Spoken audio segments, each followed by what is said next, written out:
Las sirenas fueron lo primero que registré, un grito punzante que sentí dentro del cráneo más que fuera de la ambulancia. Luces azules y rojas parpadeaban entre mis ojos medio cerrados, cada destello tallando un filo en la niebla de dolor que nublaba mi mente.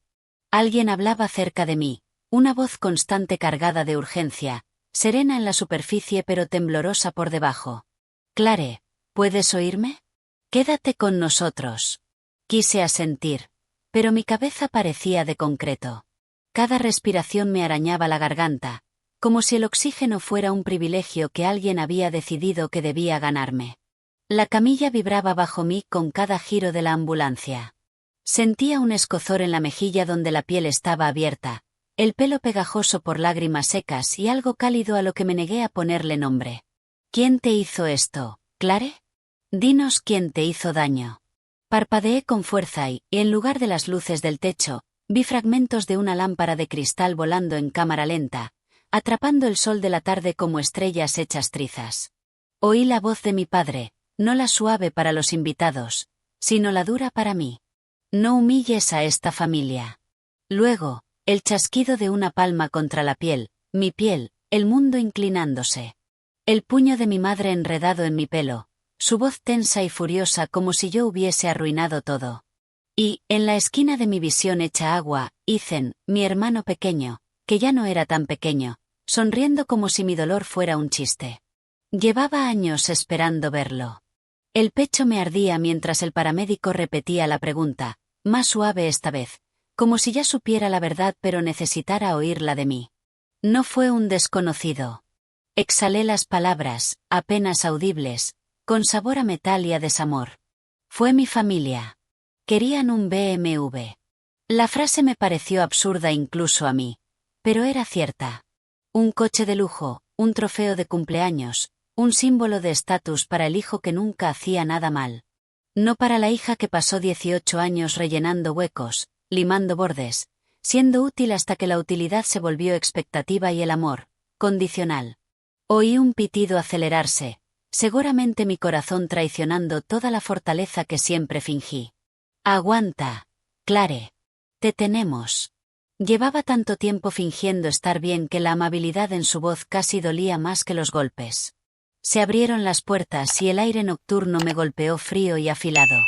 La camilla rodó deprisa, suelas chirriando en el suelo brillante, manos guiándome como si fuera frágil.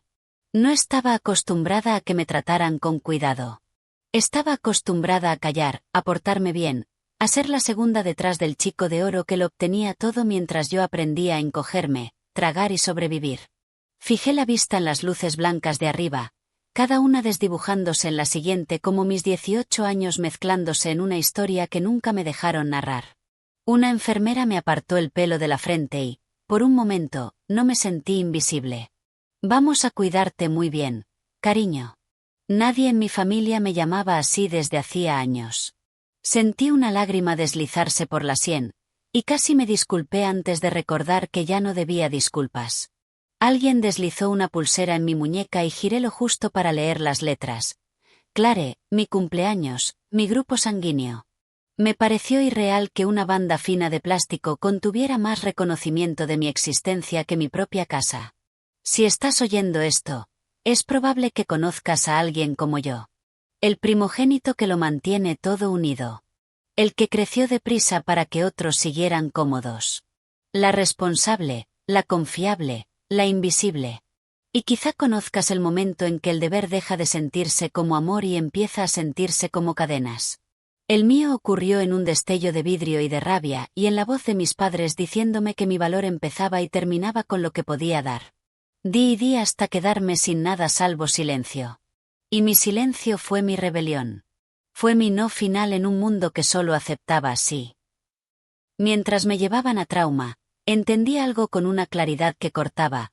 No me estaba muriendo. Estaba naciendo. La versión de mí que sobrevivía por ello se desvanecía, y la chica que por fin viviría por sí misma arañaba su camino entre moretones, sangre y dolor. Yo había pagado un precio, pero ellos también. Algunas familias celebran hitos. La mía castigaba la desobediencia. Pero esa noche, el castigo terminó y, en el pasillo frío y brillante de un hospital, hice una promesa silenciosa: no voy a volver. No volveré a romperme en silencio. No siempre supe que era invisible. De niña piensas que el amor es automático, como el aire, lo respiras sin pedirlo y solo notas su ausencia. Crecí en un barrio suburbano impecable a las afueras de Boston, donde los jardines estaban podados al milímetro y cada entrada de garaje relucía de ambición. Nuestra casa era más grande que la mayoría, ladrillo colonial, contraventanas blancas, setos perfectos, una declaración de éxito que mis padres llevaban como perfume caro. Desde fuera, la gente veía una familia orgullosa, un padre exitoso, una madre elegante, un hijo prometedor y una hija bien portada. Nunca vieron las grietas. Nunca vieron que bien portada no era elogio, sino deber. De pequeña intenté ganarme el cariño como otros niños ganaban pegatinas. Coloreaba dentro de las líneas, traía boletines con sobresalientes, escribía notitas que decían «te quiero, mamá» y las metía bajo su taza de café. Ella sonreía distraída y las tiraba con los tickets de la compra. Tardé años en aprender que la atención no podía ganarse. Estaba reservada y tenía destinatario. Mis padres siempre decían que Ethan era especial, dotado, un niño milagro que el universo había fabricado para la grandeza. Él tenía natación, música, fútbol, campamentos, drones, bicis y consolas. Yo tenía tareas y sermones sobre la responsabilidad y cómo las hijas buenas hacen brillar a la familia. Cuando venían parientes, decían, «Mira a Ethan, qué líder». Y su mirada pasaba sobre mí como la luz sobre el vidrio. Me notaban, pero nunca se detenían. A los 8 ya preparaba almuerzos porque mamá decía que estaba agotada por sus reuniones del club. A los 10 le leía cuentos a Ethan porque papá tenía llamadas del consejo. Cuando pedí que alguien me leyera a mí también, mamá dijo, «Clare, cielo, ya eres grande». Grande significaba capaz. Capaz significaba olvidada. Recuerdo el día que gané mi primera cinta de escritura, tercero de primaria, una franja azul brillante con mi nombre impreso. Entré corriendo sosteniéndola como un cofre. Mamá colocaba queso y galletas para invitados. Le tiré de la manga. Sus ojos saltaron de la cinta al temporizador de cocina. «Cariño, déjala en tu cuarto. Ethan trae gente después del fútbol. No hagas lío». Mi cinta nunca pisó la puerta de la nevera. Mientras tanto, las medallas de participación de Ethan forraban el salón como un santuario. Me dije que no dolía. Aprendí a sonreír pequeño, tragar grande, a no pedir más, porque cuando una vez pedí ir a un campamento de arte en lugar de cuidar de Ethan aquel verano, papá suspiró como si cargara el mundo. «Te necesitamos aquí. Ethan tiene oportunidades. No frenes su impulso por tus hobbies». Sonó lógico entonces, como si el sacrificio fuera noble. Pero lo que querían decir era, «tu vida importa menos». Nunca lo dije en voz alta, ni siquiera a mí. Los niños no conocen el idioma del desamparo, solo conocen la sensación de ser prescindibles. Así que me esforcé más. Las hijas útiles llaman la atención, ¿no? A los 11 doblaba la ropa perfecto, a los 12 memorizaba la lista de la compra. En secundaria equilibraba tareas, deberes y tutorías para Ethan. Los adultos elogiaban mi madurez. «Qué suerte tienen con Clare, es tan fácil». Mis padres sonreían, orgullosos, como si hubieran creado mi obediencia en lugar de exigirla. Mientras tanto, Ethan presumía de zapatillas nuevas y bromeaba con BMW mucho antes de poder conducir. Cuando los profesores preguntaban por mis planes, mis padres reían, «Oh, Clare estará bien. Siempre se las arregla». Pero el futuro de Ethan lo trazaban al milímetro. A veces, de noche, escuchaba risas que salían de su cuarto mientras yo terminaba más tareas porque mamá decía que una casa limpia habla de buena crianza. Me preguntaba qué se sentía al ser la persona alrededor de la cual construyen los sueños, en vez de la que los sostiene. Aprendí a ser suave, callada, fiable. Aprendí que llorar molestaba a mamá y ponía impaciente a papá. Aprendí que los cumpleaños significaban tarta para Ethan y un regalo práctico para mí, zapatos, libros o nada si el dinero se había ido en sus viajes. Aprendí que el amor podía ser selectivo y que yo no era la elegida. Pero a veces, tarde, escribía historias en una libreta, Un mundo donde las chicas silenciosas crecían alas. La escondía bajo la almohada como una llamita secreta, porque incluso entonces algo en mí susurraba: mereces una vida tuya. Solo que aún no sabía cuánto dolor costaría reclamarla. A los 13, mi papel era tan claro que podía estar en la constitución familiar. Yo era la viga de carga, invisible hasta que se agrieta, y solo notada cuando alguien necesita apoyarse más. Mis padres no lo decían, pero sus actos eran más elocuentes. Clare se encarga. Clare está bien. Clare no necesita nada. Ese credo silencioso moldeó todas sus decisiones. Cuando saqué mi primer cuadro de honor, apenas levantaron la vista del móvil. Cuando Ethan logró un notable alto en álgebra, la casa se llenó de celebración. Papá encendió la parrilla. Mamá horneó brownies. Les contaron a los parientes lo orgullosos que estaban. Yo miré desde la puerta de la cocina, sonriendo educada mientras fregaba, porque a nadie se le ocurrió poner un cubierto para mí en la mesa donde las felicitaciones corrían como champán. Práctica, responsable, la chica que no necesita celebrarse. Esa fue la máscara que me dieron, y la llevé tanto que olvidé que no era mi cara. El dinero se volvió un frente silencioso. Al empezar el instituto, conseguí un trabajo a medio tiempo colocando libros en la biblioteca pública. Amaba el olor a papel, los pasillos tranquilos, la sensación de ordenar el caos. La señora Kemp me llamaba su trabajadora más confiable. Ahorraba cada dólar soñando con la universidad, con la libertad. Mis padres vieron mis ahorros y sonrieron, hasta que los necesitaron. 300 para una reparación de la casa, prometiendo devolverlo. Luego la compra de una semana. Luego el depósito del torneo de Ethan. Nunca devolvieron nada. Siempre decían que la familia se ayuda, pero familia parecía significar que yo daba y ellos tomaban. Una noche, a los 15, los oí discutir. No podemos pagar otro programa de entrenamiento, dijo papá, con la voz pesada. Si Ethan no tiene cada oportunidad, alguien le pasará por encima, cortó mamá. ¿Quieres que se quede atrás por dinero? Por supuesto que no. Silencio. Clare ya habrá ahorrado más de 1000, dijo mamá. Me quedé helada. A la mañana siguiente entró a mi cuarto, no a pedir, sino a informar. Cariño, tu hermano tiene un campamento importante. Sabemos que entiendes los sacrificios de familia. Asentí, soldado obediente. En el banco, extendí la boleta con los dedos temblando y la cara firme. La cajera sonrió con amabilidad. ¿Ahorras para algo especial? Tragué la verdad. Solo ayudo a mi familia. Dijo que era tierno. No lo sentí tierno. Lo sentí rendición. Mis padres me llamaban madura, responsable, una bendición. Sus palabras eran cadenas disfrazadas de lazos dorados. La primera vez que quise algo grande para mí fue en penúltimo curso. Un taller de escritura de verano en una pequeña universidad. Matrícula cubierta por beca. Solo hacían falta $1000 para alojamiento y comidas. Le mostré el correo a mi madre, radiante. Lo escaneó sin interés. Suena lindo, pero Ethan tiene su liga regional. No podemos pagar ambos. El primero. Automático, como una oración.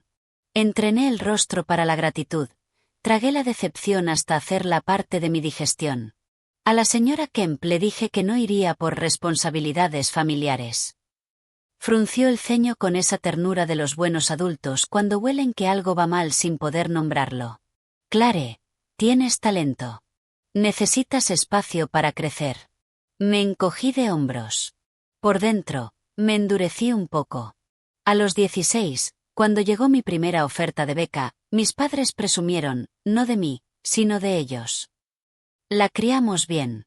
Nuestra guía dio frutos. Quise preguntar qué guía. Los sermones del deber, las prioridades de Ethan, el amor condicional.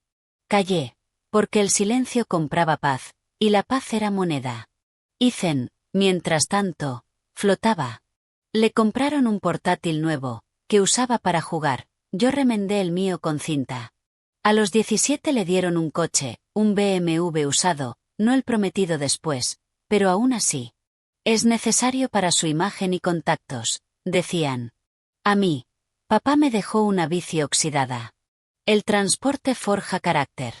Cuando Ethan abolló el BMW, lloró. Mis padres corrieron a abrazarlo y prometieron el arreglo. Cuando yo me pelé la rodilla con la bici, me dijeron que me la lavara y siguiera. Y seguí. Siempre seguí. La orientadora me preguntó dónde me veía en 5 años. Imaginé sol por la ventana de una residencia, estanterías llenas, una vida donde hablar no fuera pedir permiso. Dije, universidad, quizá algo creativo. Ella sonrió como quien ve luz. Mis padres sonrieron distinto. Universidad sí, pero cerca, así ayudas. Nada de hobbies caros. Sé realista. Realista. Responsable. Abnegada. Cada vez que obedecía, desaparecía un poco más. La invisibilidad no es silencio. Es asfixia, una autoborradura lenta hasta volverte ruido de fondo. Lo curioso es que creían formar a una adulta confiable. En realidad estaban gestando una tormenta, alimentada por cada dólar arrancado, cada logro despreciado, cada vez que actuaron como si mi valor empezara y terminara en lo que aportaba. Yo no era su hija, era su póliza, su red de seguridad, su cajero automático. Y cuanto más tomaban, más aprendí a esconder lo que me importaba. Diario secreto, búsquedas sobre emancipación y becas en los ordenadores de la biblioteca. Cada vez que me vaciaban, reconstruía en silencio, con paciencia de soldado. No sabía cuándo, pero sabía que un día la máscara se quebraría y verían a la persona debajo. Y cuando llegara ese día, no me disculparía por negarme a financiar la vida que valoraban más que la mía. Tenía 17 cuando el mundo se movió en silencio. Y aprendí que la salvación no siempre llega como milagro. A veces llega como un sobre por correo mientras todos siguen alabando a tu hermano. Mi abuelo murió cuando yo tenía 12. Aunque mis padres lloraron teatralmente, recuerdo cómo a veces los miraba con una tristeza antigua. Amaba a Ethan, claro, el chico de oro podía encantar a los pájaros, pero a mí me observaba en silencio, como si supiera el precio de ser invisible. Le ayudaba cuando le temblaban las manos, le llevaba el té, le leía el correo, le escribía las felicitaciones. Una vez me tocó la mejilla y dijo suave: Clare, ves cosas que otros pasan por alto. Pensé que era poesía. No sabía que era presagio. El sobre llegó un miércoles cualquiera. Mamá hacía aspavientos porque la media de Ethan subió de 2,9 a 3,1, como si hubiera curado una enfermedad. Al entrar, vi un sobre legal grueso con mi nombre, no el de la familia, el mío. Clare Thompson, en mayúsculas negras. Por un instante solo lo miré. En esa casa, nada era únicamente mío. Lo abrí despacio, el corazón retumbando. Un fideicomiso a tu nombre, creado por tu abuelo. Fondos a liberar a los 24 años o antes en caso de necesidad. Cantidad. Casi dejé caer el papel. No era dinero que cambiara el mundo, pero sí lo suficiente para importar, para construir una vida sin mendigar permiso, para que mi no significara algo por primera vez. Leí la carta 3 veces, con las manos temblando. Mi abuelo me había elegido. Me había visto. No al chico de oro, sino a la chica callada que llevaba la vida demostrando su valor a gente que no miraba. Quise subir a mi cuarto, abrazar la hoja y sollozar de gratitud. Pero, antes de que floreciera la alegría, llegó el hielo, mis padres. ¿Qué harían al saber que tenía algo que no podían controlar? No tardé en averiguarlo. Ese mismo día el abogado llamó para concertar la lectura, y mamá contestó. El silencio tras colgar lo dijo todo. Entró en la cocina con los ojos brillando, no de orgullo, sino de cálculo. Tu abuelo te dejó algo, dijo, con dulzura envenenada. Ese dinero es de la familia. Lo usaremos sabiamente. Lo usaremos. Ya lo veía como propiedad común, como la siguiente inversión de Ethan o el siguiente escalón de papá, no como mi futuro. Pregunté, serena, ¿cuándo recibiría detalles? Sonrió como a los vecinos. Pronto, cariño. Nosotros te ayudaremos a gestionarlo. Gestionarlo significaba tomarlo, usarlo, decidir por mí. Por primera vez en mi vida sentí una chispa, no miedo, sino ira serena, como una puerta abriéndose. Pero me quedé quieta. Sabía que la paciencia era poder. Ese fin de semana, papá convocó una reunión. Ethan, con media sonrisa, el móvil en la mano, las botas aún llenas de barro porque mamá las limpiaría. Tu abuelo fue sentimental, anunció papá, como si el sentimiento fuera debilidad. Creía en la familia y en la unidad. Unidad, en nuestro idioma, significaba control. Así que honraremos eso tomando decisiones juntos. Ethan alzó la vista. ¿Cuánto es? Papá dudó. Lo suficiente para ser útil, añadió mamá. Y hay que ser listos. Tu hermano se acerca a la universidad. Necesitará apoyo para brillar. Esperé a que alguien preguntara qué necesitaba yo. Nadie lo hizo. Mantuve la cara calma mientras por dentro algo se rompía y se rehacía, más afilado. Esa noche llamé al abogado desde un teléfono público, para que no me oyeran. Su voz fue cálida. Clare, tu abuelo confió en ti. Indicó expresamente, este fideicomiso es solo para ella. Nadie más puede acceder ni dirigirlo. Noté las lágrimas punzar. Gracias. Hizo una pausa, como si leyera mi miedo a través del cable. A veces proteger lo que es tuyo parece desobediencia para quienes se beneficiaron de tu obediencia. Él no conocía mi casa, pero parecía haber vivido en ella. Mientras tanto, mis padres subieron el tono, primero sutil, papeles deslizándose hacia mí. No necesitas leer, solo firma. Susurros que callaban cuando entraba. Conversaciones sobre inversiones para Ethan, dichas lo bastante alto para que las oyera. Luego, la presión se afiló. Una noche, papá, con los brazos cruzados y voz firme. Nos transferirás los derechos de gestión. No sabes manejar dinero. Ethan necesita esta oportunidad. Pregunté qué oportunidad había sido mía. Frunció el ceño como si hubiera sido insolente.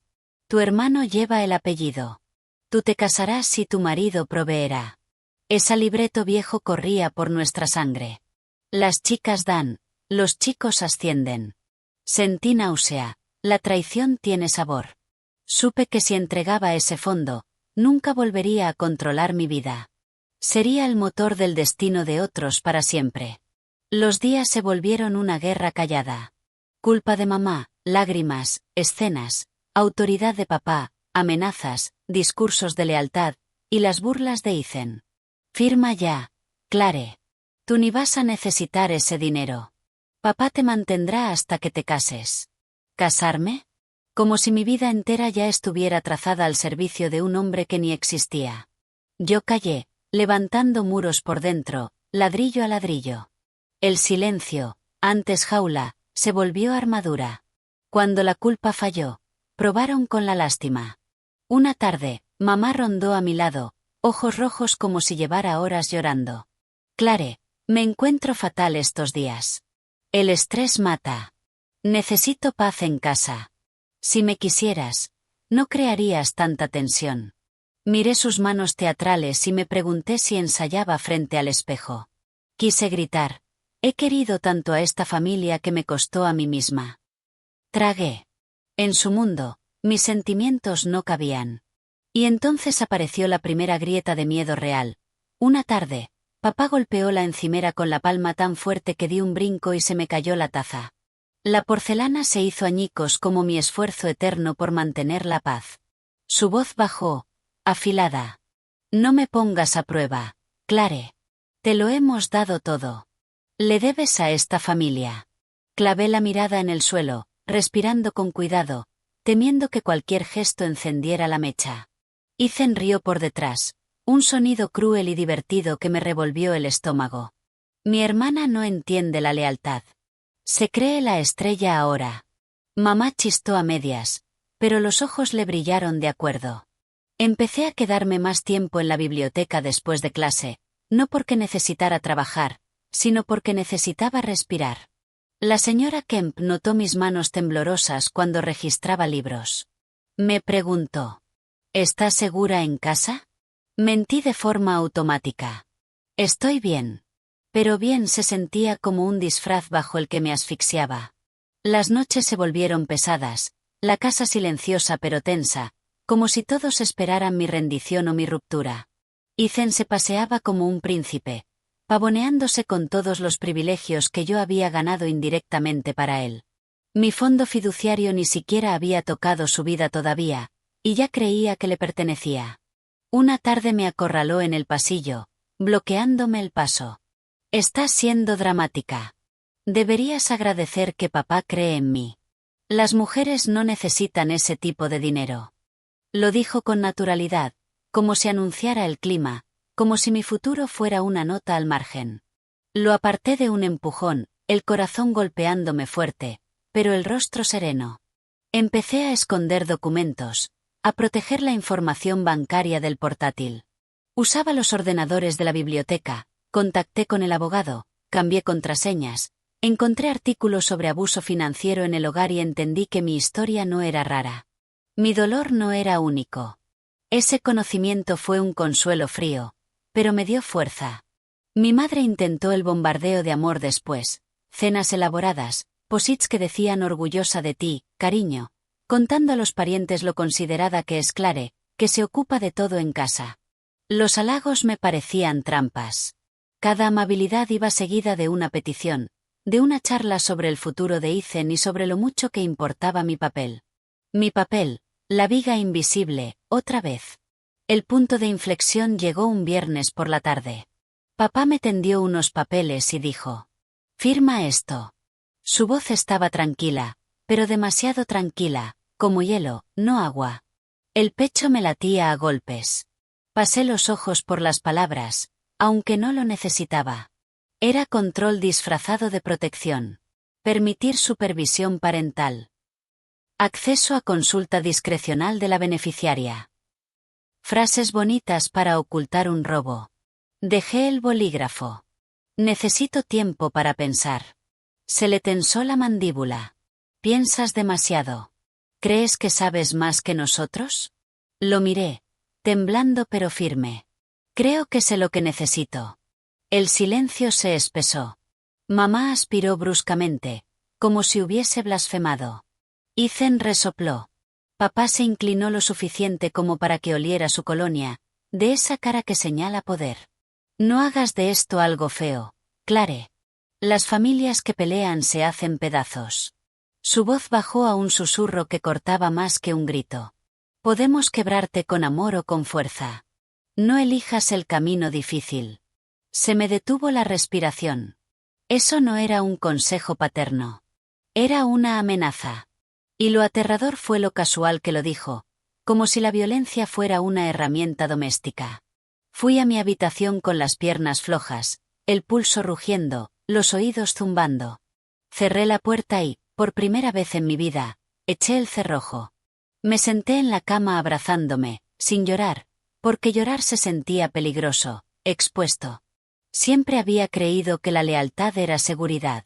Pero ahora la lealtad significaba destrucción.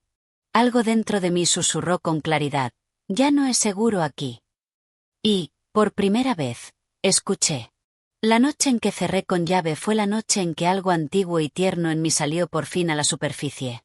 No fue un grito ni un rugido, solo un susurro más fuerte que cualquier sonido que yo hubiera hecho. Merezco seguridad, y la construiré yo. Me quedé respirando a la luz amarilla tenue de la lámpara, mirando las paredes cubiertas de notas, recordatorios, horarios de estudio, piezas de una vida construida para complacer a otros. Y me golpeó, como un escalofrío, que nada de eso había sido para mí. Siempre era yo quien se ajustaba, negociaba, cedía, se encogía. Pero el silencio, cuando es elegido, puede ser un arma, no sumisión. Aquella noche abrí el portátil y me detuve, recordando lo fácil que mis padres podían entrometerse. Así que me puse un suéter, metí mi cuaderno en la mochila y salí por la ventana, como una adolescente que se escapa a rebelarse. Solo que mi rebelión era planear la huida, la supervivencia. No risas nocturnas. La biblioteca estaba por cerrar, pero la señora Kemp vio mi cara pálida y rígida y, sin palabras, me dejó sentarme en una mesa del rincón mientras terminaba papeleo. Usé el ordenador público para enviar un correo al abogado del fideicomiso. Asunto: confidencial urgente. Pregunté si había protección legal si la familia intentaba coacción. Pregunté cómo blindar mi cuenta contra alegatos de tutela. Pregunté qué pasos debía seguir si necesitaba liberación anticipada por motivos de seguridad. Los dedos me temblaban, pero la voz del mensaje era firme, más firme de lo que yo me sentía. Al salir, me detuvo en la puerta y me puso una mano suave en el brazo. No tienes que decir nada, pero cuando estés lista, hay gente que ayuda a chicos en casas peligrosas. Tragué, le di las gracias y susurré. Estoy trabajando en ello. Porque lo estaba. Y, por primera vez, esa frase se sintió verdad, no esperanza. Desde esa noche, todo fue estrategia. Aprendí a moverme en silencio, a decir lo justo para no levantar sospechas, a sonreír cuando tocaba, a asentir a los monólogos arrogantes de Ethan, a la dulzura empapada de culpa de mi madre y al silencio vigilante de mi padre. Me convertí en un fantasma en su mundo para poder ser una persona en el mío. Abrí una cuenta nueva en una cooperativa de crédito 2 pueblos más allá, con mi nómina de la biblioteca, sembrándola con $30 cada vez para que ningún retiro en casa encendiera alarmas. Investigué alquileres, pequeños, estudios con pintura descascarada y radiadores ruidosos. Espacios diminutos donde nadie exigiría mis ingresos. Nadie valoraría mi vida como un libro contable. Les dije a mis padres que me quedaba después de clase por tutorías. Pero estaba llamando a refugios, líneas legales, leyendo sobre emancipación, trauma, vínculos, abuso financiero, dinámicas de poder. Escondí recibos dentro de la funda de la almohada, guardé impresos en una carpeta que dejé en la biblioteca detrás de anuarios viejos con permiso de la señora Kemp, que no preguntó, pero me lanzó miradas suaves, como sospechando la verdad y respetando mi silencio. Compré un móvil desechable por $39,99 en una tienda 24 horas, en efectivo, para comunicarme con el abogado sin que el teléfono de casa amplificara amenazas y manipulación. Practiqué hablar en susurros frente al espejo del baño, diciendo frases que nunca me había permitido. Merezco espacio. No me controlas. No. Se sintió como aprender a caminar siendo alguien a quien nunca enseñaron que tenía pies. Mi cuarto se volvió un santuario, no porque fuera seguro, sino porque era mío, y porque sabía que pronto lo dejaría. Doblé ropa despacio, en pilas secretas bajo la cama. Clasifiqué lo que llevaría y lo que dejaría. Los objetos sentimentales se redujeron a un collar de la infancia, una pulsera de una amiga de quinto curso, la cinta que gané y que nunca llegó a la nevera. Todo lo demás podía quedarse. Todo lo demás pertenecía a una vida a la que ya no pensaba amoldarme. Escribí una frase una y otra vez en un cuadernito que mantuve pegado bajo el cajón. Si no me salvo yo, nadie lo hará. No me asustó. Me alimentó. Cada vez que mi madre suspiraba teatral por el estrés, o mi padre me comparaba con Ethan. Cada vez que Ethan me lanzaba su ropa sucia como siempre, y yo la atrapaba por inercia antes de recordar que ya no servía a esta dinastía. Y cada vez que la culpa susurraba «quédate», el deber ordenaba «obedece», otra voz se alzaba, firme y estable, «vete». No naciste para ser moneda. Cuando el abogado respondió, confirmó lo que ya sospechaba. El fideicomiso estaba solo a mi nombre legal. Mis padres no tenían derecho a acceder. Y porque mi abuelo previó una posible presión económica familiar, añadió una cláusula de dificultad que permitía la liberación anticipada en situaciones de peligro emocional o físico. Se me cortó la respiración. Era como si hubiera escrito una puerta hacia mi futuro mucho antes de que yo supiera que tendría que cruzarla. El abogado preguntó si necesitaba recursos para vivienda segura u órdenes de protección. Me quedé mirando las palabras vivienda segura como fruta prohibida. Tecleé. Me estoy preparando en silencio. Por favor, mantenga la comunicación confidencial. Respondió de inmediato. Entendido. No estás sola en esto. Por un instante quise llorar, pero las lágrimas se sentían un lujo que no podía permitirme.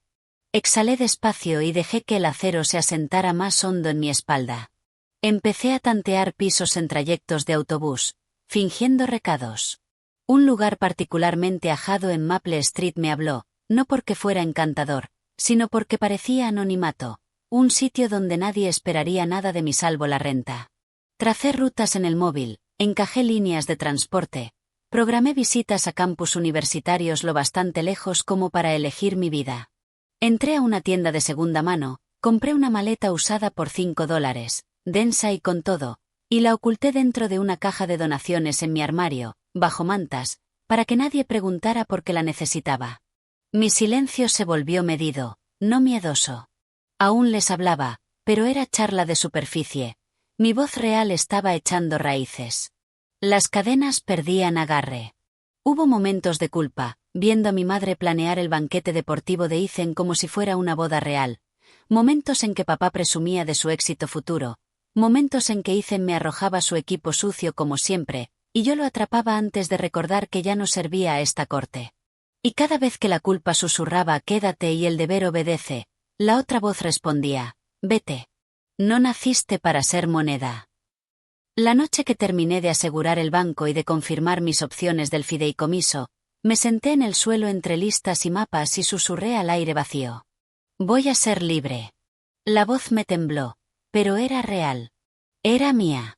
El día del cumpleaños 18 de Ethan llegó envuelto en sol y perfección falsa.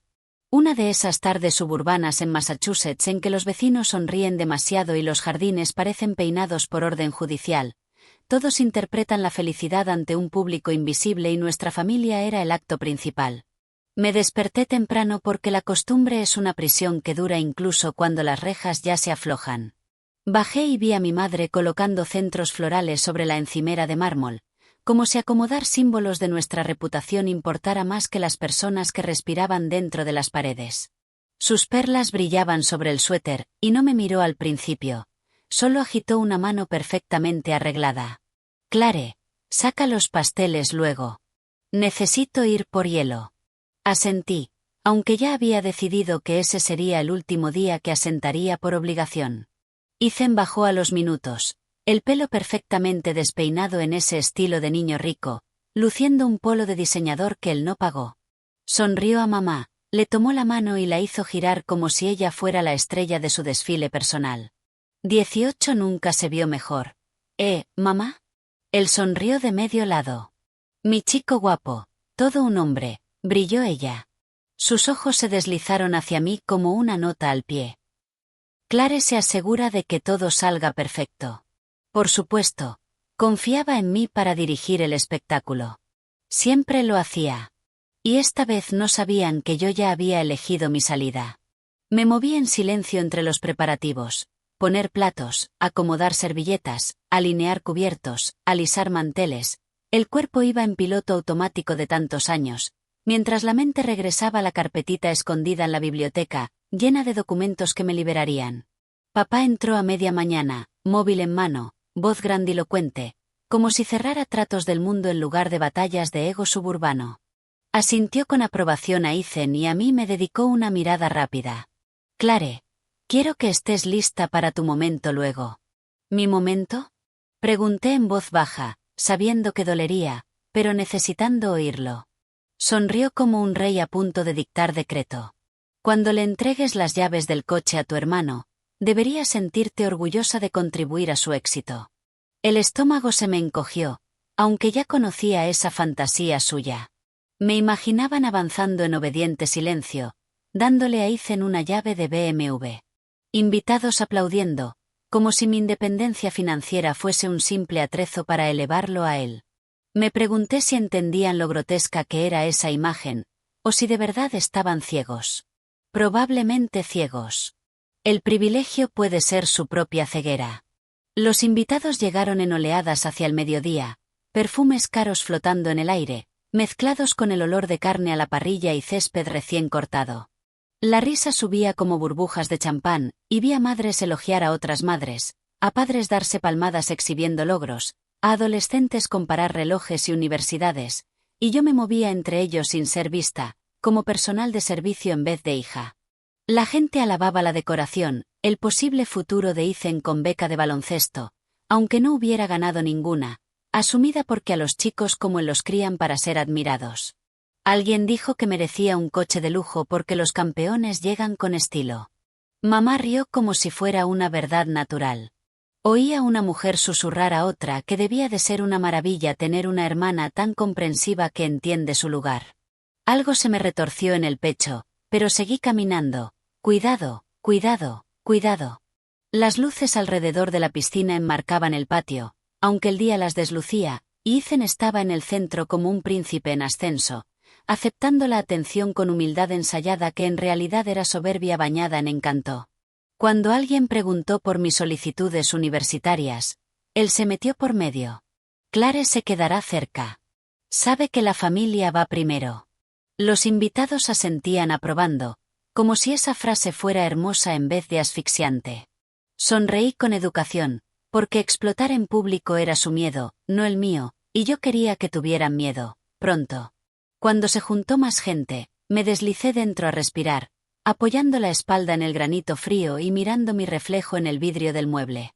Mi cara parecía serena, pero debajo había acero que solo yo veía. Me susurré. Aún no, pero pronto. Y volví afuera.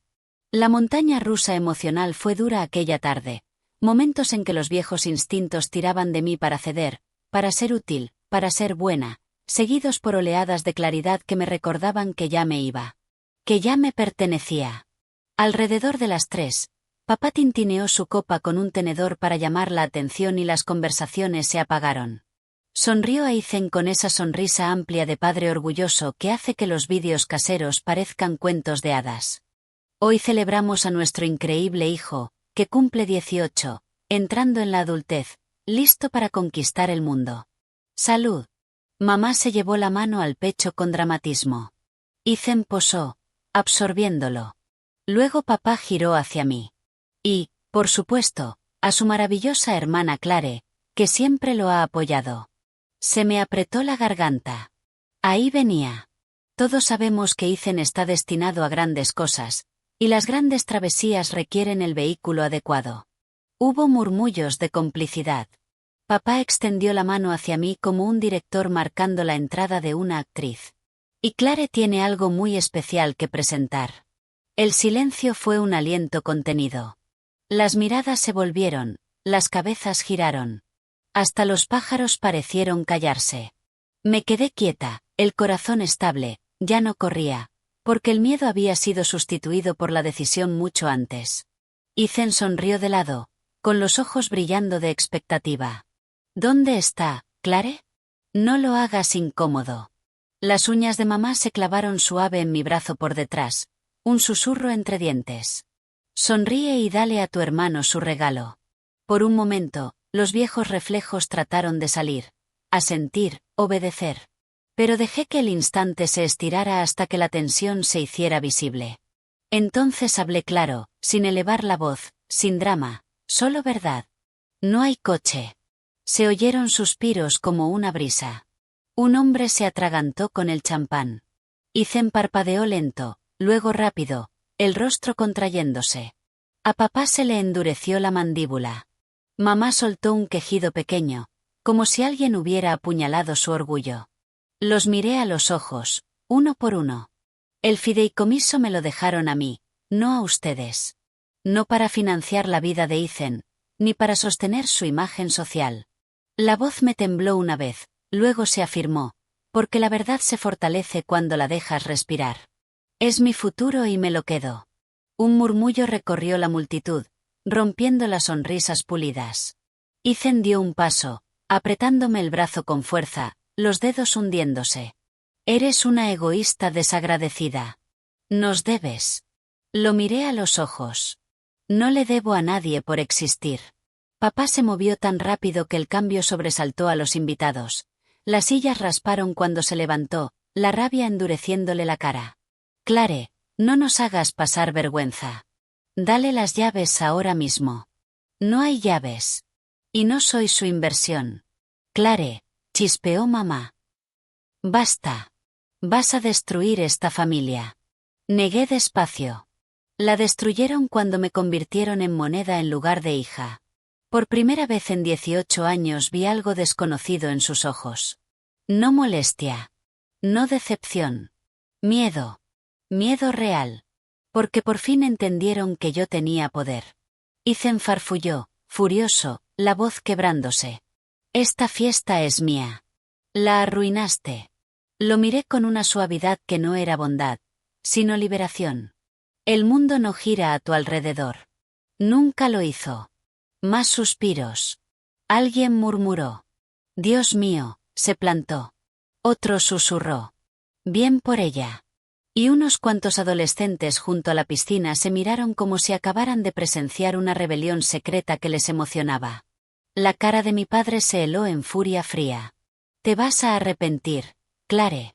No aparté la mirada. No. Solo estoy eligiéndome a mí. Hubo un segundo de silencio atónito que nos sostuvo a todos como vidrio, antes del estallido. Hay momentos en que el mundo no gira ni tiembla, sino que cae, como si Dios soltara la cuerda un instante y la gravedad te recordara. El segundo después de decirme elijo a mí quedó suspendido, pesado y eléctrico, como si el universo esperara a ver si lo decía en serio. La cara de mi padre cambió primero, ya no era sorpresa, sino algo más frío, la autoridad que nunca había sido cuestionada y que no sabía existir sin obediencia. Su voz bajó lo suficiente para que solo los de cerca lo oyeran, y ellos se quedaron congelados, estatuas talladas de dinero y chisme. No vas a humillar a esta familia. Su mano se movió antes de que yo procesara el gesto. No fue un bofetón de rabieta infantil, sino preciso y súbito, su palma contra mi cara con un chasquido que resonó en el patio como una copa de champán haciéndose añicos en una habitación silenciosa. El sonido pareció viajar más lejos que el golpe, rebotó en el agua de la piscina, corrió por las losas del patio hasta el corrillo de vecinos que siempre nos habían sonreído sin vernos de verdad. La cabeza se me fue de lado, estallaron estrellas en mi visión y la mejilla me ardió caliente, pero el dolor no llegó de inmediato. El shock es una manta extraña. Por un segundo me quedé suspendida, oyendo un jadeo, a alguien murmurar Dios mío, sintiendo cómo se derrumbaba sin ruido la ilusión de nuestra perfecta familia suburbana. Entonces mi madre se movió, no para protegerme ni intervenir, sino para reforzar el golpe con sus propias manos, agarrándome del brazo y sacudiéndome con brusquedad como si yo fuera la responsable de que la tierra se inclinara. Clare, para ahora mismo. Repetía, como si la violencia en la escena fuera yo. Sus uñas se clavaron en mi piel, su expresión era de furia, no de miedo, y me siseó para que solo yo la oyera. Nos estás haciendo quedar mal. Esa frase, más que la bofetada, me revolvió el estómago, porque significaba que no me veían herida, solo inconveniente. Ethan dio un paso más, la cara torcida entre asco y triunfo, como si hubiera esperado este momento toda su vida. Te lo merecías. Siempre crees que eres mejor. No eres nada sin nosotros. La antigua Clare quizás se habría encogido, disculpado, suplicado paz, pero esa versión ya estaba muriendo en silencio antes de este instante. Abrí la boca para hablar, pero el aliento vaciló y el mundo se inclinó cuando la adrenalina se desplomó. La visión se me nubló. Oí a otra persona gritar. ¡Basta! ¿Qué están haciendo? Y una voz de mujer, aguda. Llamen a alguien ya. Papá volvió a alcanzarme, no con la mano abierta esta vez, sino clavando los dedos en mi hombro con tanta fuerza que sentí la presión hundirse en el hueso. No me rompió nada, pero un calambre me recorrió el brazo. Su voz tembló, no de arrepentimiento, sino de rabia. Vas a obedecer. Vas a aprender respeto. Mi madre me tiró del pelo, no con violencia suficiente para causar un daño grave, pero sí para echarme la cabeza hacia atrás y arrancarme la dignidad como una alfombra vieja. Las lágrimas llegaron sin permiso, no por el dolor, sino por la humillación, la violación, la certeza de que algunas familias protegen la reputación con más fiereza que a sus hijos. El suelo se me movió y, de pronto, las rodillas me fallaron, el cuerpo se dobló como papel mientras caía, apoyándome en el borde de una silla que chirrió contra el patio. Los invitados miraban, algunos horrorizados, otros paralizados, otros susurrando. Alguien gritó. ¡Paren! ¡Ya basta! Ethan sacó el teléfono. Lo vi entre la visión borrosa, el rectángulo negro apuntándome, no para llamar a emergencias, sino para grabar o amenazar o controlar. La humillación ardió más hondo que cualquier moretón. No me grabes, susurré entre respiraciones temblorosas. Él sonrió con desprecio. Ah, ¿ahora quieres privacidad? La ironía casi me ahogó. Una vecina, la señora Edwards, 2 casas más allá, dio un paso al frente con los ojos abiertos y temblorosos. Esto está mal.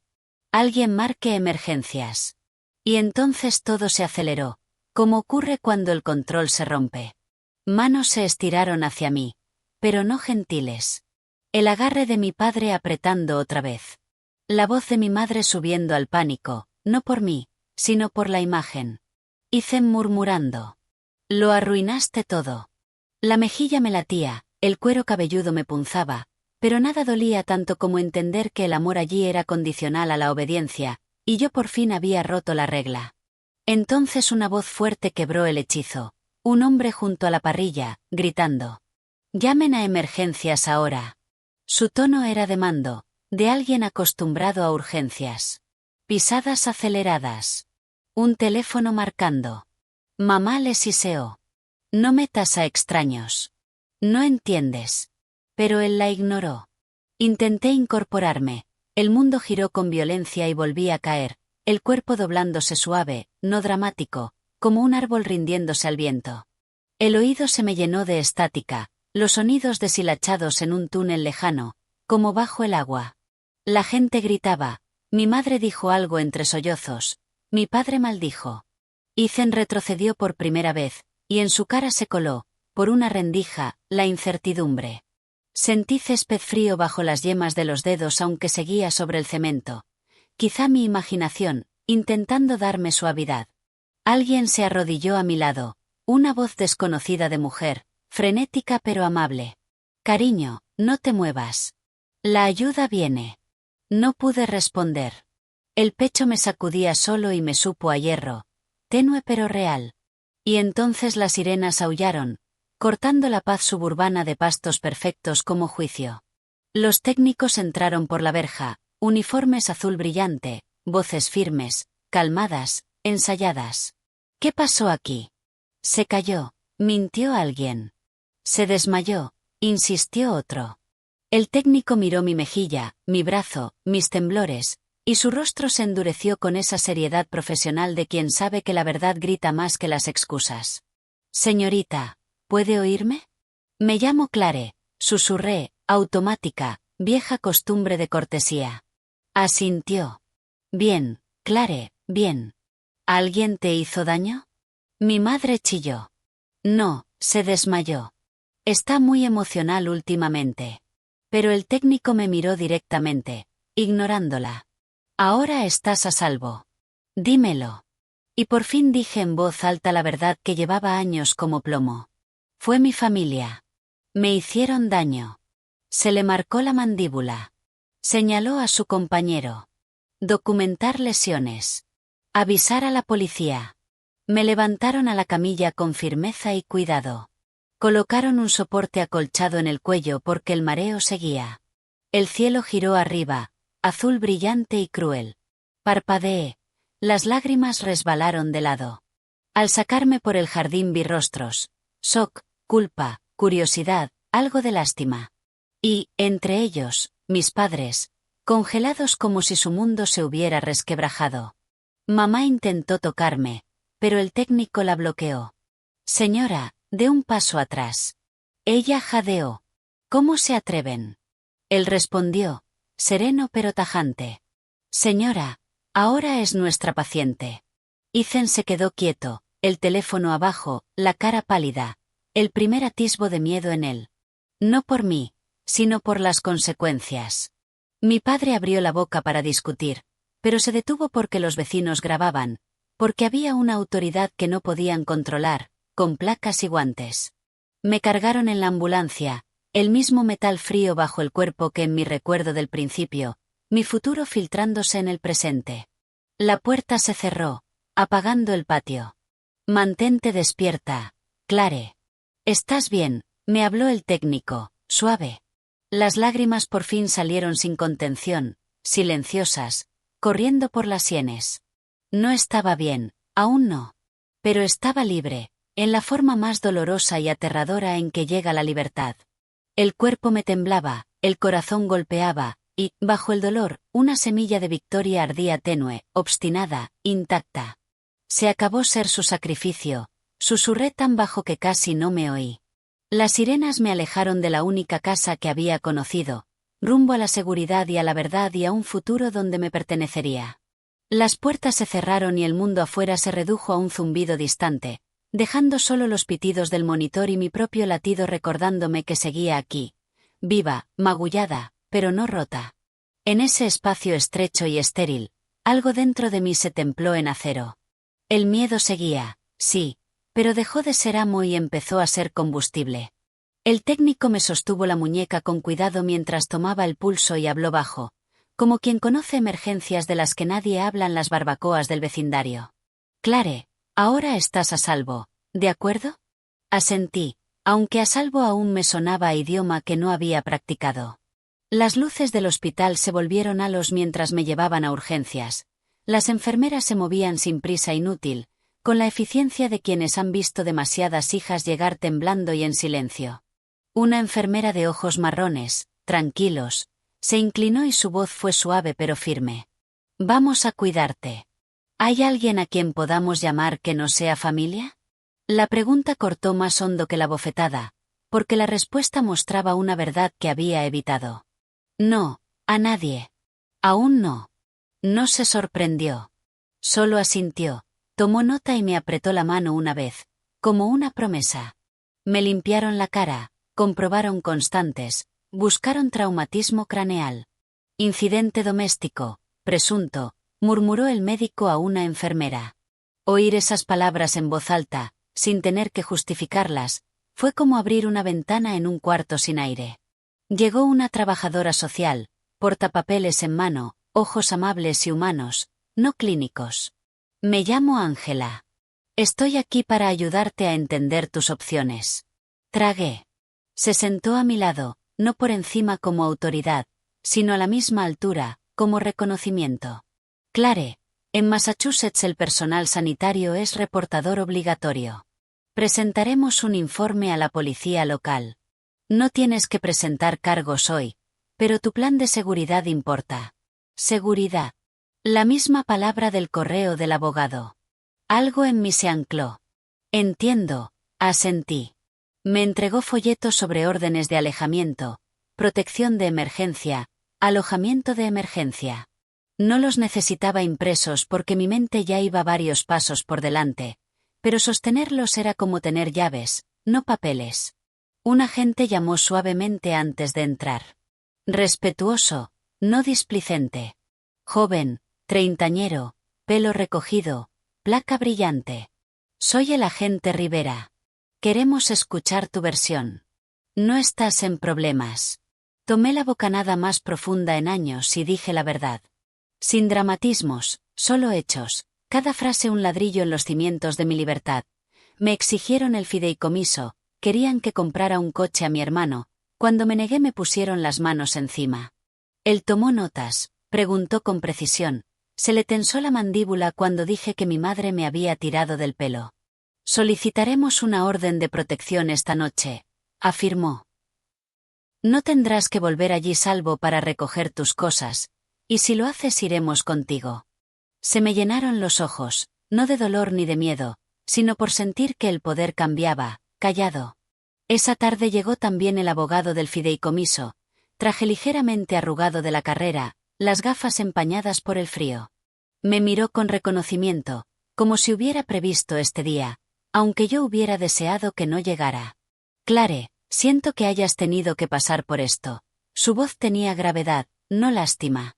Explicó que la cláusula de dificultad se activaba automáticamente. Tus fondos pasan a tu control independiente. No hay vía legal para que tus padres reclamen autoridad. Eres autónoma financieramente. Autonomía financiera. La frase sonó sagrada. Me entregó documentos para firmar la transferencia de cuentas y dejar constancia de mi independencia. La mano me tembló una vez, luego se estabilizó y firmé con claridad. Por primera vez, mi firma no aprobaba decisiones de otros, era una declaración. Cuando se fue, la trabajadora social volvió con una manta tibia y se sentó en silencio un momento, sin pedirme palabras. El silencio también puede ser cuidado. Al fin habló, suave. ¿Tienes un lugar seguro a dónde ir esta noche? Asentí despacio, porque sí, el estudio pequeño de Maple Street que había visto semanas atrás, no era oficialmente mío aún, pero ya tenía el depósito del primer mes en un cheque de caja escondido en la mochila. Le dije que tenía la vivienda apalabrada y me creyó porque mis ojos ya no tenían confusión, solo decisión. Aún así, me dio un vale de hotel por 2 noches por si los planes cambiaban. Respaldo, dignidad envuelta en cautela. Siguió el papeleo policial, firmas, declaraciones, registros digitales.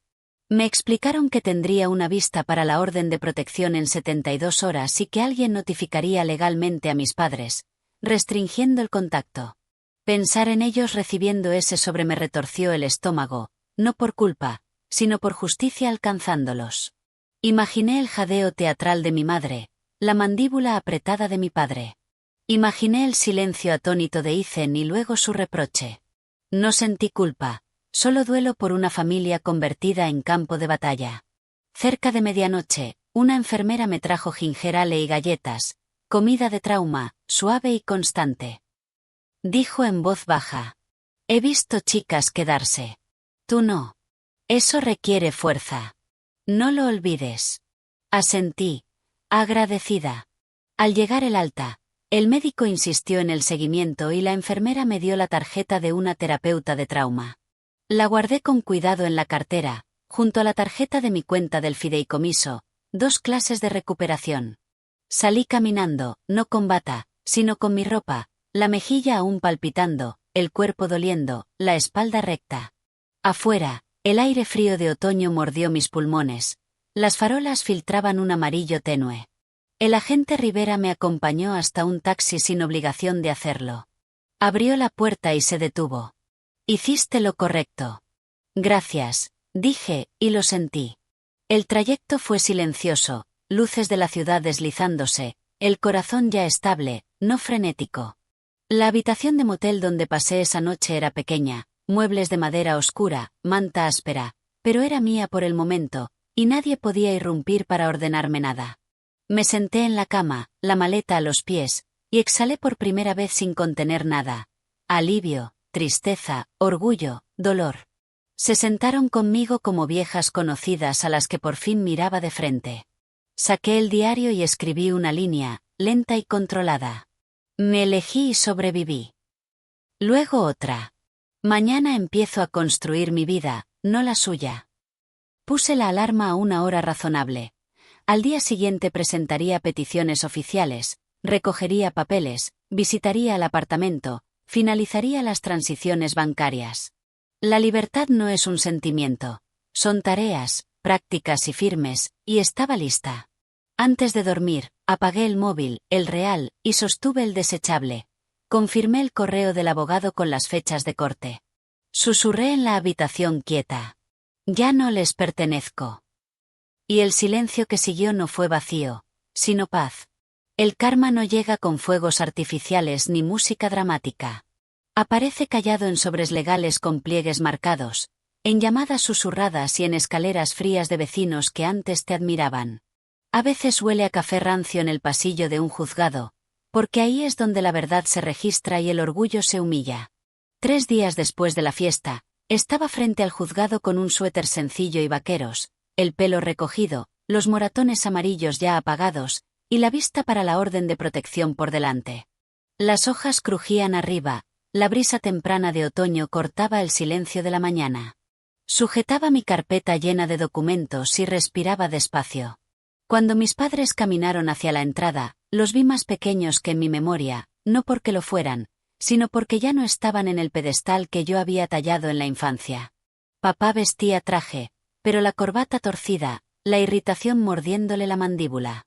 Mamá llevaba gafas de sol aunque estaba nublado y el labial demasiado perfecto, como si la apariencia pudiera blindarla de la rendición de cuentas. Ethan venía detrás, pasos torpes, ojos huidizos, como si de pronto entendiera que el mundo miraba. Me vieron y mi madre se llevó la mano al pecho, como si existir con independencia fuera una ofensa. Clare, ¿cómo pudiste hacernos esto? Susurró, como si la consumiera el duelo y no la culpa. No dije nada. El silencio también predica. El ujier nos llamó y, dentro, los fluorescentes zumbaban, el corazón, firme, las manos, un poco temblorosas. El juez revisó mi declaración, escuchó el testimonio del agente Rivera, miró el informe de urgencias. Mi padre intentó hablar primero, voz grave, ensayada. Señoría, mi hija está emocional. Malinterpretó la situación. Siempre la hemos apoyado. El juez alzó la mano, cortándolo. Los informes médicos y policiales hablan claro. Esta vista no trata de decepciones parentals, sino de seguridad. Mi madre jadeó como si la hubieran abofeteado. Ethan se removió, sudor en la sien. El juez se volvió hacia mí. Señorita Thompson, ¿se siente insegura al regresar a la residencia? Sí, respondí sin titubeo. La orden se concedió en minutos. Contacto cero, custodia de emergencia de mis pertenencias, escolta policial si había que retirarlas. Y las últimas palabras del juez cayeron como trueno amable. Todo hijo merece seguridad, no sacrificio. Mi madre se deshizo en lágrimas teatrales, susurrando traición, desagradecida como conjuros. Mi padre se quedó rígido, puños cerrados. Ethan miró al suelo, por una vez en su vida sin hablar. Salí tranquila, cada paso más firme. Afuera, una cámara disparó, rumores ya circulaban. En los pueblos ricos, la noticia corre rápido cuando el escándalo rompe la ilusión de perfección. Esa tarde, el círculo social de mis padres zumbó como abejas agitadas. La señora Edwards, que vio la bofetada, dijo a los vecinos con voz apretada: «Los niños no mienten con esos ojos». Su marido asintió. El apoyo en susurros se expandió, despacio pero sólido. Padres de Lampa que antes reverenciaban a mi madre ahora la evitaban en el súper. Los colegas de mi padre saludaban con cortesía, pero retiraron llamadas de colaboración. En el servicio dominical, el pastor oró vagamente sobre humildad y rendición de cuentas, mientras los feligreses cruzaban miradas. Mi madre se sentó rígida, el collar de perlas llamando más la atención que su cabeza gacha. Ethan, inquieto, los ojos buscando, juzgando, preguntándose cómo un chico nacido rey podía volverse de pronto corriente. Mientras tanto, la policía volvió a la casa para entregar las notificaciones oficiales. Mi padre intentó aleccionar a la gente, rebosando indignación. «Esto es absurdo. Mi hija está confundida». «Señor, es una orden judicial». «Cúmplala», respondieron sin adornos. Supe después, por un vecino, que mi madre rompió a llorar cuando se fueron. No pena, sino furia, humillación envuelta en perfume. A la semana, los socios de mi padre pidieron una reunión. Se sentaron serios en su despacho y le informaron de que, mientras durara la investigación, suspendían sus funciones ejecutivas. Alguien había encontrado correos antiguos, con maniobras sutiles, presión por acceder a mi fondo, su tono delatándolo. Dibuja una imagen de desesperación disfrazada de autoridad. La reputación se resquebrajó. El círculo benéfico de mi madre la retiró en silencio de la directiva. Necesitamos savia nueva. Todos sabían por qué.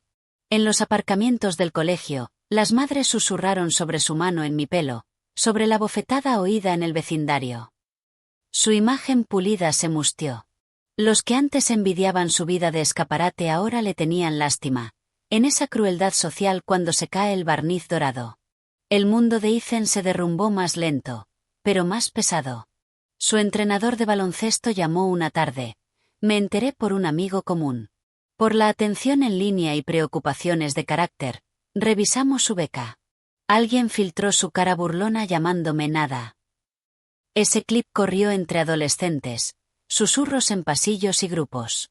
Comentarios: prepotente. Este es el real. Escaló lo suficiente para que reclutadores se alejaran. Ethan irrumpió en el gimnasio una mañana, gritando por lealtad y sabotaje, hasta que el personal lo escoltó fuera. Me escribió una vez, burlando la orden con el móvil de un amigo. «Clare, ¿sabes lo que me hiciste?»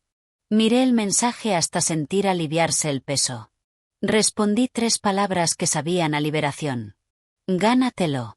Envié y bloqueé. Mientras tanto, las finanzas de mis padres se tensaron. La hipoteca apretó. Sin el fideicomiso, su plan dorado se deshizo. Mamá dejó de organizar branches porque nadie iba. Papá dejó de presumir porque nadie escuchaba.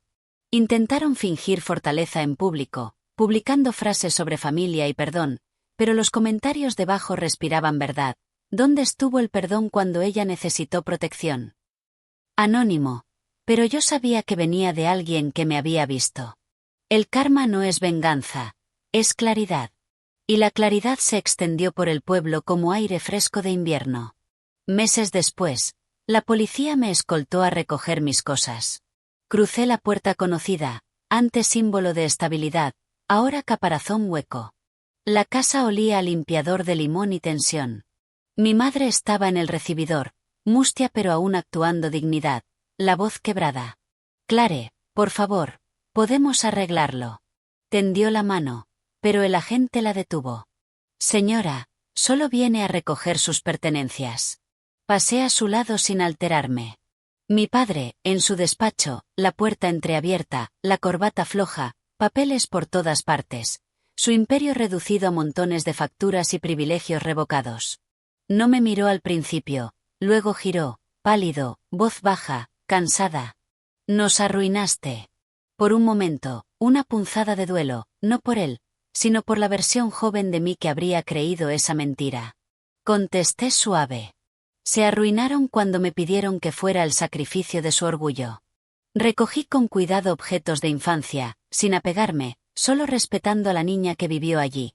Mis libros preferidos, un suéter que me compró el abuelo, una carpeta con escritos escondida bajo la cama. Dejé trofeos y fotos.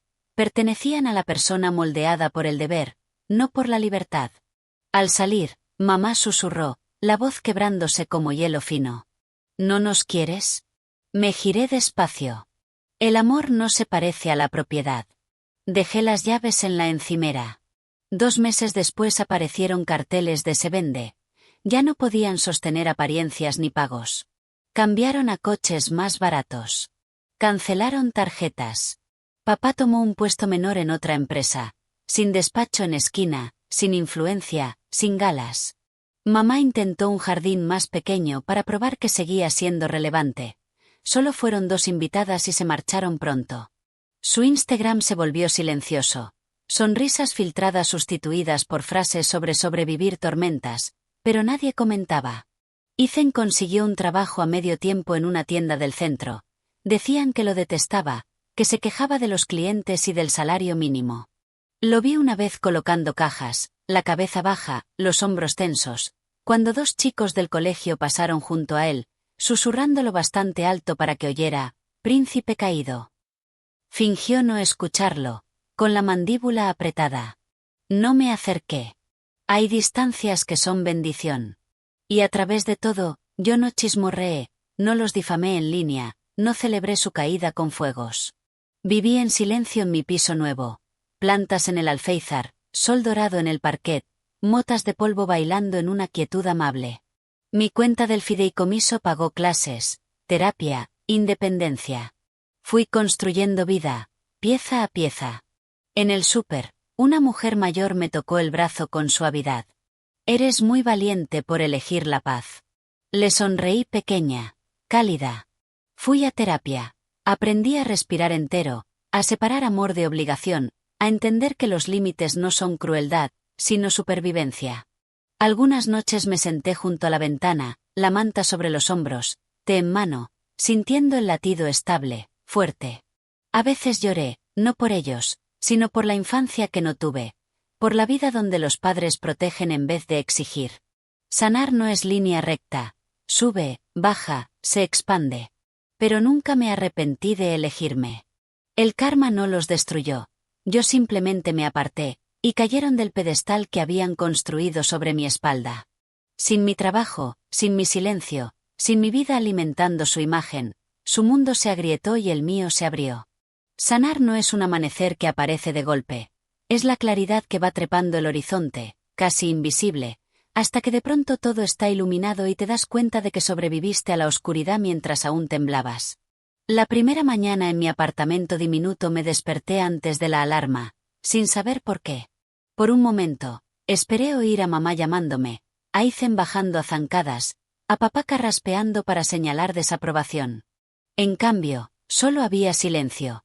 El zumbido del frigorífico, el crujido leve del radiador, la luz colándose por cortinas medio colgadas como un aliento tibio en la cara. Me incorporé despacio, envuelta en una manta de segunda mano, y escuché un silencio que no era castigo, sino paz. Por primera vez me sentí segura en mi propia piel, aunque las paredes tuvieran pintura descascarada y el grifo goteara y hubiera sujetado una toalla en la ventana hasta poder comprar persianas. No era lujo, era libertad. Y la libertad sabe más dulce que cualquier suelo de mármol. Preparé café barato en una cafetera diminuta y sostuve la taza como si fuera sagrada. Resoré. Estoy aquí y estoy viva. Y eso bastó para el día 1. Sanar no significó flotar por el día como un rayo de sol. La primera vez que pasé junto a un BMW negro en el aparcamiento, el pecho se me apretó y el estómago me cayó, la memoria relampagueó. Respiré a través de ello, dejando que el pánico subiera y bajara sin ahogarme. En terapia, la doctora Álvarez, en una sala cálida de lámparas amarillas, me dijo: el trauma es tu cuerpo recordando peligro, no debilidad. Me aferré a esa frase como a una cuerda. Era gentil y honesta. No me dejaba esconderme tras bromas o silencio. ¿Dónde sientes la rabia en el cuerpo?, preguntó. Un día señalé el hueco detrás de las costillas, donde vivió un nudo por años. Ella asintió, como si entendiera la geografía del dolor. Practicamos respiración, anclajes, nombrar emociones en vez de tragarlas. A veces salía exhausta, como de correr cuesta arriba bajo lluvia. Pero cada semana mis pasos eran un poco más firmes. También fui a un grupo de apoyo en el centro comunitario, en un sótano con sillas plegables alrededor de una mesa con galletas y té instantáneo. Ahí aprendí más sobre fortaleza que en cualquier salón rico. Mujeres y hombres contaban historias distintas que sonaban familiares. Voces temblorosas al principio, luego más firmes. Creía que lealtad era silencio, dijo una. No sabía que podía salvarme a mí misma, susurró otra. Nos miramos sin necesidad de explicarnos, porque el idioma de la supervivencia no siempre necesita frases completas. Yo compartí en voz baja al principio, luego con más claridad. Mis padres valoraban más la imagen que a mí, creían que les debía mi futuro. Decirlo era abrir ventanas en una casa sellada y dejar entrar aire. Después de una sesión, una mujer llamada Naomi me dio un llavero diminuto de girasol de ganchillo. Para los comienzos nuevos. Lo apreté como un tesoro camino a casa. Mi apartamento fue tomando forma real. Compré marcos de segunda mano y los llené con láminas que yo amaba, no con retratos familiares montados para impresionar. Puse una planta en el alféizar y la vi estirarse hacia la luz cada mañana, como yo. Colgué luces sobre la cama y, cuando brillaban cálidas, me sentí envuelta en suavidad en lugar de caminar sobre cáscaras de huevo. Tomé una clase de escritura creativa con parte del fideicomiso y, por primera vez, escribí historias, no tareas. Historias de chicas aprendiendo a ocupar espacio, historias de irse, historias donde el silencio se volvía poder, no cárcel. Una tarde, el profesor leyó un texto mío en voz alta y dijo: esta es una voz que se tiene que oír. Lloré en el baño después, no de tristeza, sino de alivio, porque alguien por fin me vio como persona, no como función. Empecé a voluntariar en un programa extraescolar, ayudando a niñas con escritura, deberes y, a veces, vida. Un día, una chica tímida de 12 años preguntó bajito: ¿y si tu familia te hace sentir pequeña? La miré a los ojos, asustada y esperanzada, y respondí: aún así creces. Y un día sales por la puerta y sigues creciendo. Asintió, como si respirara mejor. En las tardes tranquilas, cociné cosas simples, aprendiendo a alimentarme no solo para sobrevivir, sino para disfrutar. Hice pasta que se pegó, sopa muy salada, sándwiches tostados que se quemaron una vez, y supieron a victoria cuando salieron bien. Bailé sola en la cocina, torpe y riendo, solo porque podía. Nadie mirando, nadie juzgando.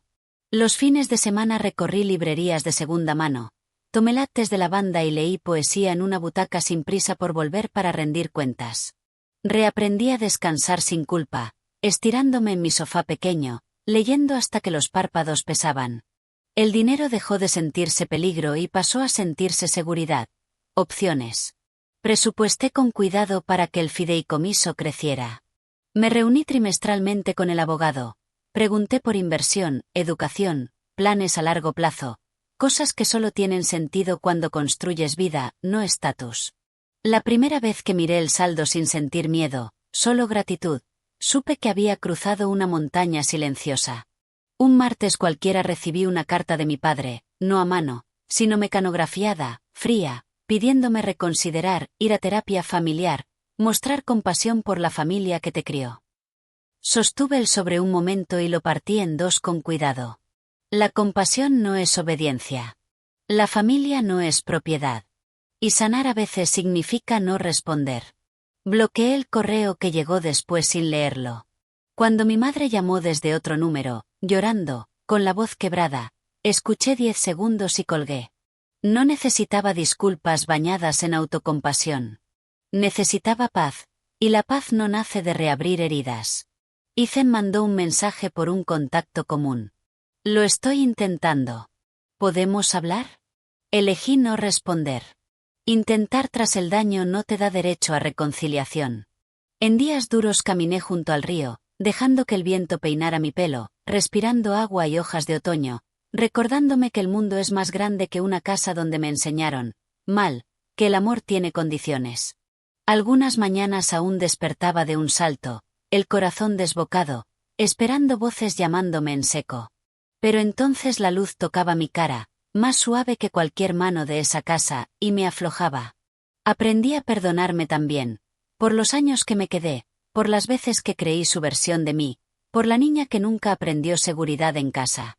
En una sesión, la doctora Álvarez preguntó: ¿a qué te sabe la libertad ahora? A respirar sin pedir permiso. Respondí. Sonrió. Bien. Eso es sanar. Compré una bicicleta y rodé por calles tranquilas, el pelo al viento, como una niña que por fin tiene recreo. Empecé a ahorrar para adoptar un perro, un compañero manso que jamás pondría condición al cariño. Volví a escribir sueños. Título universitario, libro de poemas, viajar a lugares donde nadie me conociera como la obligación de alguien. Aprendí los nombres de mis vecinos, gente que sonríe no por estatus, sino por comunidad. La señora Linton, de abajo, me enseñó su sopa. El señor Harris, de enfrente, me prestó un maletín de herramientas y dijo: todo el mundo empieza en algún sitio. Pinté de azul pálido el pasillo minúsculo. Al terminar, lo miré con orgullo. Ese color lo había elegido yo, para mí. En mi cumpleaños, meses después, encendí una vela en un cupcake y susurré: ¡feliz cumpleaños, Clare! Estoy orgullosa de ti. Porque a veces tú eres el padre que necesitaste. Escribí intenciones, no propósitos. Amar sin permiso, descansar sin culpa, crecer sin disculpas, proteger mi paz. Hice una donación a un refugio y dejé una nota anónima para quien empieza su escape: mereces salvarte. Puse flores frescas en el jarrón, margaritas sencillas, y el piso pareció una vida floreciendo. Guardé la pulsera del hospital en un cajón junto a los papeles legales, no como herida, sino como recuerdo del día en que todo se abrió para que entrara la luz. Sanar no es ruido. Es café y mañanas tranquilas escribiendo en mi escritorio, amistades que crecen lento como brotes, despertares sin miedo. Sanar es elegirme a diario, ya no como rebelión, sino como costumbre. Sanar fue sentarme en la azotea una tarde, mirar el cielo sonrojarse y susurrar lo logré, y creerlo. Un año después, estuve frente al mismo vecindario que una vez llamé hogar, no para volver ni reabrir puertas que deben seguir cerradas, sino para reconocer el camino que me llevó del silencio a la voz, del deber a la autonomía, de sobrevivir a la paz. Los arces doraban la calle y las casas brillaban con luces tempranas. Me pregunté cuántos hogares, detrás de esos céspedes perfectos, guardaban historias como la mía, hijas que solo susurran su valor cuando nadie las oye. Aparqué en una lateral y caminé despacio, sin esconderme, sin escabullirme, sin miedo, solo curiosidad. Vi un cartel de en venta aún clavado frente a la casa donde preparé almuerzos ajenos y aprendí a encogerme para ser tolerada. El jardín, antes de revista, estaba cansado. Calvas en el césped, contraventanas pidiendo pintura, como si hasta la casa hubiera exhalado tras años de fingir. No fui a la puerta. No lo necesitaba. El cierre no estaba en las paredes. Vivía en mi caja torácica, firme y constante. Di la vuelta antes de que alguien me viera y caminé hacia el parque del final de la calle, donde de niña me sentaba en un columpio y daba patadas, soñando con ver más allá de la valla. Me senté otra vez. Esta vez los pies tocaron tierra. Plantada, crecida, enraizada. Pasó una familia riendo, niños corriendo, ruidosos, desordenados, hermosos.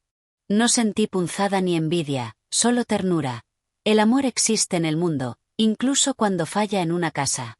Me vibró el móvil. Un mensaje del casero confirmando la renovación del contrato.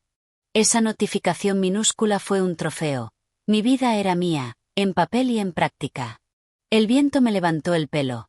Cerré los ojos, respiré pino y tierra y ese dulzor tenue del otoño, y la voz interna que antes temblaba habló clara y serena. No dejaste una familia. Dejaste una jaula. La libertad no es traición. Sanar no es guerra, es elegir la paz, incluso cuando el caos te enseñó a respirar. Mientras estaba allí, mis padres vinieron a la memoria, no afilados, sino lejanos, ecos desvaídos. La voz de mi madre, que vivía en mi cabeza como orden, ahora era un susurro sin poder. La decepción de mi padre, que sonaba a trueno, ahora era ruido viejo. No los odiaba. No ansiaba disculpas. Simplemente ya no les pertenecía. Pensé en Ethan también, ese chico que creyó que el mundo lo llevaría en volandas porque siempre lo hicieron. Y esperé, en silencio, no castigo, sino crecimiento. Porque la gente herida puede elegir sanar o herir otra vez.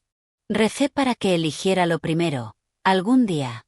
Miré el teléfono de nuevo, ya no esperando mensajes de ellos, sino de mi vida, mi mundo, mi futuro. Ahí estaba, un recordatorio de mi clase de escritura, una lectura la semana siguiente donde compartiría un relato sobre reconstruirse. Sonreí, pequeña y verdadera. Un año atrás yacía en una camilla, con sabor a sal y miedo. Ahora me preparaba para leer mi voz en una sala llena de extraños que no me silenciarían. El progreso a veces es callado, no cinematográfico, pero constante, como el latido, como la respiración, como una puerta que al fin se abre. Cuando el cielo se volvió lavanda suave, caminé de vuelta al coche. Sin prisas. Sin mirar atrás. Al sentarme, vi mi reflejo en el retrovisor, no la chica asustada que se fue, sino la mujer que volvió solo para despedirse de un capítulo que ya no la define. Susurré, una última vez, a la calle, al pasado, a la versión de mí que rezó por escapar. Gracias por sobrevivir. Arranqué. Música baja, ventanillas entreabiertas, aire fresco en la cara, el mundo extendiéndose amplio delante. Conduje a mi piso, donde me esperaban margaritas en un tarro, el cuaderno abierto en el escritorio listo para capítulos nuevos, y un silencio que era mío para llenarlo de risa, de descanso o de nada. Al abrir la puerta, solo escuché lo que yo elegí, el zumbido de la seguridad, el crujido amable del suelo saludándome, el peso leve del pertenecer.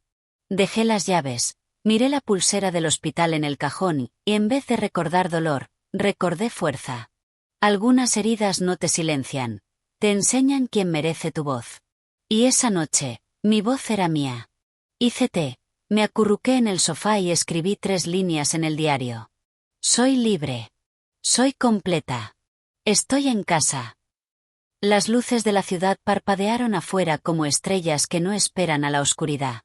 Supe que mañana despertaría otra vez en paz. No perfección, sino paz. Y eso lo era todo. Así que, si me escuchas, vengas de donde vengas, de la familia que sea, del silencio que hayas tenido que tragar, escúchame ahora. Estás autorizado a elegirte. Estás autorizado a marcharte. Estás autorizado a construir una vida donde tu aliento sea tuyo. Y si eres la mayor y alguna vez te sentiste invisible, responsable de sostener mundos que se desmoronaron en cuanto diste un paso atrás, recuerda esto, no rompiste la familia por salvarte. La familia se rompió cuando esperó que te perdieras para su comodidad. Cuéntame en los comentarios si alguna vez tuviste que irte para proteger tu paz. Y dime tu ciudad para saber hasta dónde llegan nuestras voces.